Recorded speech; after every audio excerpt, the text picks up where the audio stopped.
première vidéo qui aura pour thème le catch. Le but étant de vous expliquer avec précision qu'est-ce que c'est, quelles sont ses origines, la propagation dans le monde, bref, son histoire. Alors très rapidement, le catch, ou lutte professionnelle, est un sport qui combine performance théâtrale mais aussi athlétique.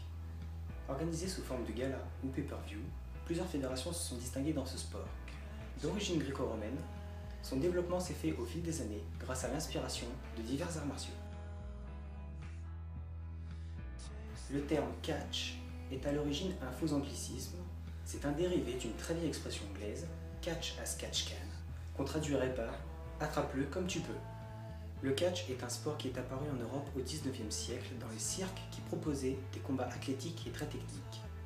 Les premières troupes se sont fondées vers 1840 en France, en Pologne et est surtout très populaire en Russie.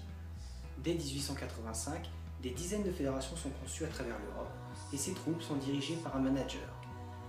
Très différent des autres sports comme la boxe en Grande-Bretagne, le catch aura des hauts et des bas. Elle aura un parcours entravé par la Première Guerre mondiale. La propagande de cette discipline sera prohibée, mais l'acharnement de certaines filiales permettra à ce sport de prospérer. Il faudra attendre 1960 aux États-Unis pour voir de nouveau ce sport redevenir populaire. À l'heure actuelle, on distingue deux types de catch. Le catch divertissement ou entertainment et la lutte professionnelle. Dans le catch divertissement, on préconise principalement la formation d'une histoire, ou storyline, entre deux catcheurs ou deux alliances, le but étant généralement de faire distinguer le gentil du méchant. Ceci permettant aux spectateurs de prendre part au jeu. Le méchant, qu'on appelle heel, joue le rôle du fourbe, et le gentil, dit le face, est plus ou moins un genre de héros que les spectateurs encouragent. Les catcheurs américains et européens possèdent une gimmick. La gimmick est un rôle que joue le catcheur dans la storyline. Elle passe avant tout par un changement de comportement, de style vestimentaire et de style de catch. La gimmick sera plus ou moins populaire selon son attraction auprès du public. Tandis que dans la lutte professionnelle, on préconise principalement le côté athlétique du sport. Il n'y a pas spécialement de storyline, le côté gimmick peut être utilisé mais n'est pas nécessaire. On préfère à cela le traditionnel. On retrouve cette facette par exemple dans les fédérations japonaises avec la Puroresu ou dans les fédérations mexicaines avec la Lucha Libre. Mais il n'empêche que le catch garde malgré tout un aspect technique et les catcheurs se doivent de garder une forme athlétique afin de ne pas se blesser. Je vais bien évidemment parler de la fédération la plus connue dans le monde entier. Les fans qui regardent cette vidéo l'auront bien compris, la World Wrestling Entertainment. À l'heure actuelle, la WWE est l'entreprise la plus grande et la plus populaire au monde dans le catch divertissement, comprenant des shows tels que Monday Night Raw, Tuesday Night SmackDown, Superstars, NXT, mais aussi un centre de formation, Tough Enough. On peut dire que cette entreprise a de quoi faire rêver.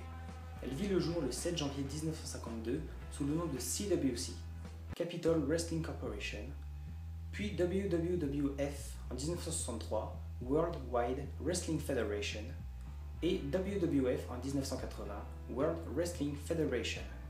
Mais après un procès en 2002, la fédération se voit dans l'obligation de changer son nom car la World Wildlife Fund les traîne en justice pour plagiat. Son siège social se tient à Stamford dans le Connecticut, dont le principal actionnaire est Vincent Kennedy McMahon. Président depuis 1982, il a racheté la CWC à son père. Le succès de la WWE tient principalement à un événement annuel qui rassemble de plus en plus de fans chaque année, WrestleMania. Il s'agit tout simplement du premier pay-per-view de la société, qui est l'événement désormais à ne pas manquer. Le premier WrestleMania se déroule le 31 mars 1985 au Madison Square Garden. On peut y observer 9 matchs, dont le main event, Hulk Hogan, grand babyface de la compagnie, avec Mr. T, contre Roddy Piper et Paul Orndorff. Cette première édition a accueilli plus de 19 000 personnes. On retiendra aussi principalement 3 grandes ères à la WWE-WWF. L'Attitude Era de 1997 à 2001, la New Era de 2003 à 2008 et la PG Era depuis 2008.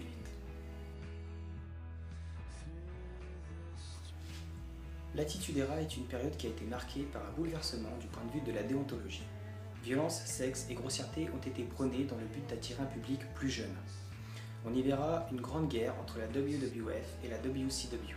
On retiendra notamment de grandes rivalités telles que celles de Shawn Michaels et Bret Hart, ou encore Shawn Michaels et l'Undertaker, et la naissance de personnages incontournables comme Stone Cold Steve Austin et The Rock.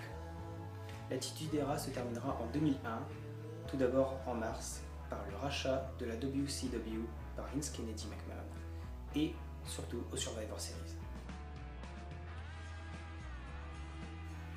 À la fin de l'ère Austin en 2003, les superstars John Cena et Batista gagnent leurs titres respectifs à WrestleMania 21, le WWE Championship pour l'un, le World Heavyweight pour l'autre. Après leur victoire, commence la New Era, voyant les superstars comparés aux légendes des années 80-90. Cette ère est celle qui a suivi celle de l'Attitude Era.